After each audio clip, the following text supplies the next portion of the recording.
दिनों बाद रिहा होने जा रहे हैं पप्पू यादव। कोर्ट ने उन्हें दे ही दी जमानत। नमस्कार दोस्तों, पूर्णिया के निर्दलीय सांसद पप्पू यादव पिछले एक सप्ताह से जेल में बंद थे और जमानत की लगातार कोशिश कर रहे थे। इसी दौरान उनको जमानत नहीं मिल पाया था और पिछले 7 दिन से वो जेल में ही बंद थे। यानी 6 फरवरी को बिहार पुलिस ने पप्पू यादव को आधी रात छापेमारी करके गिरफ्तार की थी और आधी रात को उनके घर से बिहार पुलिस उठाकर जेल ले गई थी। इसके बाद पप्पू यादव लगातार जमानत की कोशिश कर रहे थे और पुलिस ने ये जो पप्पू यादव की गिरफ्तारी की थी वो कोई 5 साल 10 साल नहीं बल्कि 35 साल पुराने मामले में की थी।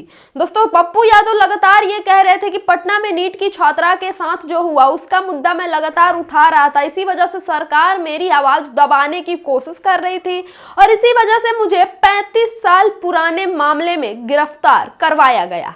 जिसके बाद पप्पू यादव ने जमानत के लिए पटना हाईकोर्ट का रुख किया, जहां जमानत नहीं मिल पाया। इसके अलावा बिहार पुलिस ने इस 35 साल पुराने मामले के साथ 2 और मामले जोड़ दिए, 2 और केस जोड़ दिया, जिसके बाद पप्पू यादव पर कुल 3 केस दर्ज के मामले चल रहे थे और उनकी गिरफ्तारी हुई थी। जिसके बाद अब कोर्ट ने उन्हें तीनों मामलों में जमानत दे दी है और पप्पू यादव ने बकायदा ये कहा भी है, सत्यमेव जयते, सत्य की जीत हुई और हाई कोर्ट ने मुझे तीनों मामलों में बेल दे दिया। जो मैं पटना नीट की छात्रा के लिए आवाज उठा रहा था वो आवाज मैं आगे भी उठाते रहूंगा। दोस्तों, एक मामला तो उनका 35 साल पुराना था और दूसरा और मामला जो बिहार पुलिस ने उन पर ठोक दिया था वो 2017 का था, जब पप्पू यादव बिजली टैरिफ की बढ़ोतरी को लेकर और बीएसएससी के छात्रों के लिए वैकेंसी को लेकर प्रोटेस्ट कर रहे थे।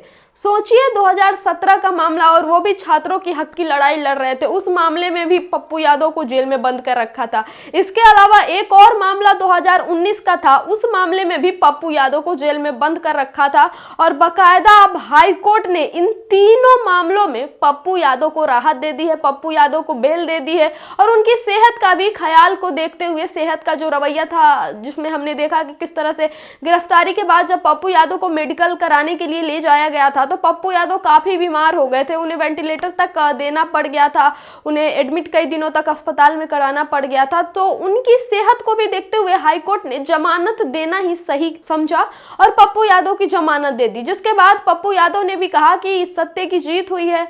और सवाल यह है दोस्तों कि जो पप्पू यादव पटना की नीट छात्रा की आवाज संसद में उठाने की कोशिश कर रहे थे, ठीक उसी संसद सत्र के दौरान उन्हें गिरफ्तार कर लिया गया और गिरफ्तारी की जल्दी इतनी देखिए कि आधी रात उनके घर पर पुलिस दस्तक दे देती है और आधी रात को घर से उठा के ले जाती है। पुलिस सुबह भी ले जा सकती थी, पुलिस दोपहर में भी ले जा सकती थी, पुलिस दिन में भी उन्हें गिरफ्तार कर सकती थी, लेकिन जल्दीबाजी कहिए ना, क्योंकि आवाज दबाने की जल्दीबाजी थी कि उन्हें आधी रात घर से उठा लिया। अगर बिहार पुलिस इतनी ही जल्दीबाजी और इतनी ही तत्परता उन बच्ची के केस में दिखा दे, उस छात्रा के साथ जो हुआ उस केस की जांचबीन में कर देती तो शायद छात्रा को अब तक इंसाफ मिल गया होता। अरे इंसाफ छोड़िए, अभी तक बिहार की नाकाम पुलिस एक गिरफ्तारी तक नहीं कर पाई है, गुनहगारों को पकड़ नहीं पाती है। लेकिन नेताओं को अगर आधी रात गिरफ्तार करना हो क्योंकि वो किसी छात्रा की आवाज उठा रहे हो, किसी पीड़ित की आवाज उठा रहे हो, तो आवाज दबाना भी तो होता है बिहार की सरकार को। तो आधी रात दबोच लेते हैं, लेकिन जब दबोचने की बारी गुनहगारों को आती है तो पुलिस नाकाम साबित होती है और ऐसे ही कुछ नाकाम इस बार भी बिहार की पुलिस हर बार की तरह साबित हुई है। लेकिन जो पूर्णिया के सांसद थे पप्पू यादव, वो लगातार इस मामले को शांत नहीं होने दे रहे थे। वो पटना से लेकर जहानाबाद तक लगातार मार्च कर रहे थे, प्रोटेस्ट कर रहे थे और धरती को शांत नहीं होने दे रहे थे। इस मुद्दे को पूरे जोर शोर से उठा रहे थे और यही कारण था जिसकी वजह से बदले की कार्रवाई करते हुए पप्पू यादव को गिरफ्तार किया गया था। एक मामले में गिरफ्तार किया गया जो मामला 35 साल पुराना है, इसके साथ 5-6 साल पुराना 2 और मामले जोड़ दिए गए और जेल में ही बंद रखने की पूरी कोशिश थी।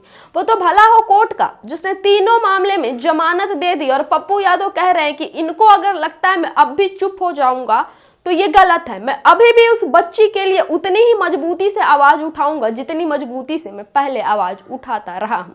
तो पप्पू यादव के लिए अच्छी खबर यह है कि उन्हें तीनों मामलों में जमानत मिल गई है। उनके समर्थक खुशी मना रहे हैं और साथ ही साथ वो किसी भी वक्त जेल से रिहा हो सकते हैं, जेल से बाहर आ सकते हैं। इस खबर पे आपकी क्या राय है हमें कमेंट करके जरूर बताइए। और क्या वाकई पप्पू यादव को नीट की छात्रा का आवाज उठाने की ही वजह से गिरफ्तार किया गया था? आपकी क्या राय है, आप क्या सोचते हैं इस पर हमें कमेंट में लिख के जरूर बताइए और देखते रहिए हमारा चैनल डिप्लोमेटिक इंडिया। बहुत बहुत धन्यवाद।